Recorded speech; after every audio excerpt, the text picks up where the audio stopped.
ബിസ്മില്ലാഹിർറഹ്മാനിർറഹീം. അൽഹംദുലില്ലാഹി റബ്ബിൽ ആലമീൻ.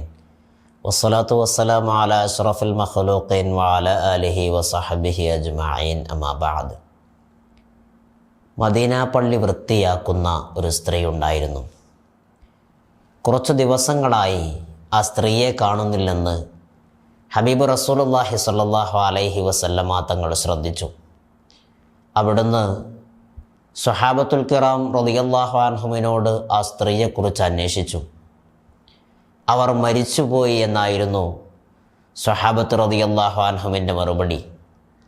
നബി സല്ലല്ലാഹു അലൈഹി വസല്ലമ തങ്ങൾ ചോദിച്ചു, നിങ്ങൾ എന്തുകൊണ്ട് എന്നെ അറിയിച്ചില്ല? സ്വഹാബത്തുൽ കിറാം റളിയല്ലാഹു അൻഹും അവരുടെ മരണത്തെ വളരെ ചെറുതായി കണ്ടതുപോലെയായിരുന്നു അതെന്ന് ഹദീസ് റിപ്പോർട്ട് ചെയ്യുന്ന അബീ ഹുറൈറ റളിയല്ലാഹു അൻഹു പറയുന്നുണ്ട്. നബി സല്ലല്ലാഹു അലൈഹി വസല്ലമ തങ്ങൾ സ്വഹാബത്തുൽ കിറാം റളിയല്ലാഹു അൻഹുവിനോട് ചോദിച്ചു, അവരുടെ ഖബർ എവിടെയാണ്? സ്വഹാബത്ത് നബി തങ്ങൾക്ക് ആ സ്ത്രീയുടെ ഖബർ കാണിച്ചു കൊടുത്തു.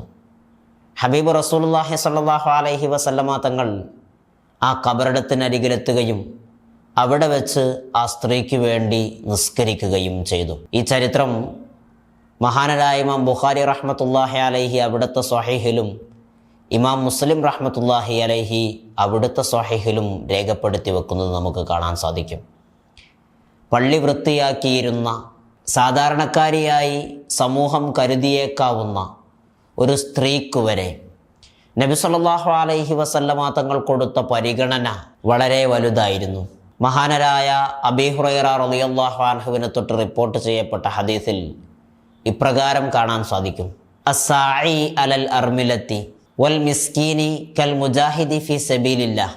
വിധവകളുടെ പേരിൽ അധ്വാനിക്കുന്നവർ, അവർക്ക് വേണ്ടി കഷ്ടപ്പെടുന്നവർ, സാധുക്കൾക്ക് വേണ്ടി അധ്വാനിക്കുകയും കഷ്ടപ്പെടുകയും ചെയ്യുന്നവർ, അവർ കൽ മുജാഹിദി ഫി സബീലില്ലാഹ്, അള്ളാഹുവിൻ്റെ മാർഗത്തിൽ യുദ്ധം ചെയ്യുന്നവരെ പോലെയാണെന്ന് റസൂലുള്ളാഹി സ്വല്ലല്ലാഹു അലൈഹി വസല്ലമ തങ്ങൾ പ്രഖ്യാപിക്കുന്നുണ്ട്.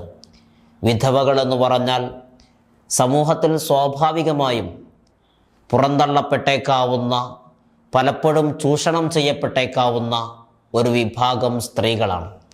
ആ സ്ത്രീകളോട് കരുണ ചെയ്യേണ്ടതിനെക്കുറിച്ചും അവർക്ക് അവകാശങ്ങളെ എത്തിച്ചു കൊടുക്കേണ്ടതിനെക്കുറിച്ചും നബി സല്ലല്ലാഹു അലൈഹി വസല്ലമ തങ്ങൾ തൻ്റെ ഉമ്മത്തിനെ ബോധ്യപ്പെടുത്തുകയും അള്ളാഹുവിൻ്റെ മാർഗത്തിൽ യുദ്ധത്തിൽ പങ്കെടുക്കുന്നതിൻ്റെ അതേ പ്രതിഫലം അതിന് വാഗ്ദാനം ചെയ്യുകയും ചെയ്യുമ്പോൾ സമൂഹത്തിലെ സ്ത്രീകൾ അനുഭവിക്കുന്ന ഓരോ പ്രയാസങ്ങളെക്കുറിച്ചും മുത്തുനബി സല്ലല്ലാഹു അലൈഹി വസല്ലമ തങ്ങൾ വളരെയധികം ശ്രദ്ധാലുവായിരുന്നുവെന്നും അവിടെയെല്ലാം എങ്ങനെ കൈകാര്യം ചെയ്യണമെന്ന് തൻ്റെ ഉമ്മത്തിനെ ബോധ്യപ്പെടുത്താൻ നബി സല്ലല്ലാഹു അലൈഹി വസല്ലമ തങ്ങൾ നിതാന്ത ജാഗ്രത പുലർത്തിയിരുന്നു എന്നും നമുക്ക് ഈ ചരിത്രങ്ങളിൽ നിന്ന് മനസ്സിലാകുന്നുണ്ട്. മറ്റൊരിക്കൽ ഒരു സ്ത്രീ ഹബീബായ റസൂലുള്ളാഹി സ്വല്ലല്ലാഹു അലൈഹി വസല്ലമ തങ്ങളുടെ അരികിലേക്ക് കടന്നു വരുന്നു.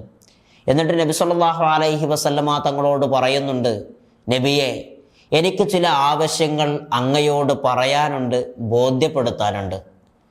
ഹബീബ് മുഹമ്മദ് റസൂലുള്ളാഹി സ്വല്ലല്ലാഹു അലൈഹി വസല്ലമ തങ്ങൾ ആ സ്ത്രീയോട് പറഞ്ഞു, നിങ്ങളുടെ ആവശ്യങ്ങളെ ബോധ്യപ്പെടുത്താൻ, എന്നോട് പറയാൻ നിങ്ങൾ എന്നെ ഏത് വഴികളിലേക്ക് വിളിച്ചാലും ഞാൻ അങ്ങോട്ട് കടന്നു വരും.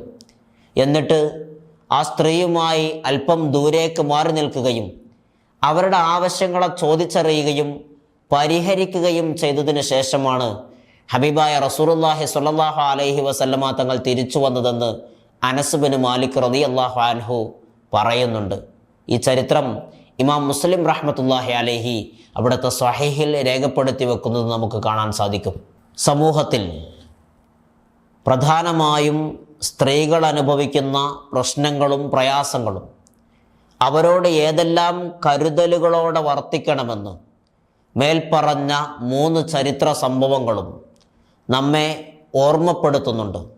അവിടെ ഹബീബായ സ്വല്ലല്ലാഹു അലൈഹി വസല്ലമ തങ്ങൾ നമ്മോട് അതിനെക്കുറിച്ച് ഓർമ്മപ്പെടുത്തുക മാത്രമല്ല, തൻ്റെ പ്രവർത്തനങ്ങളിലൂടെ, കാരുണ്യപരമായ പെരുമാറ്റത്തിലൂടെ നമുക്കതിനെ വളരെ വ്യക്തമാക്കി കാണിച്ചു തരുന്നുമുണ്ട്.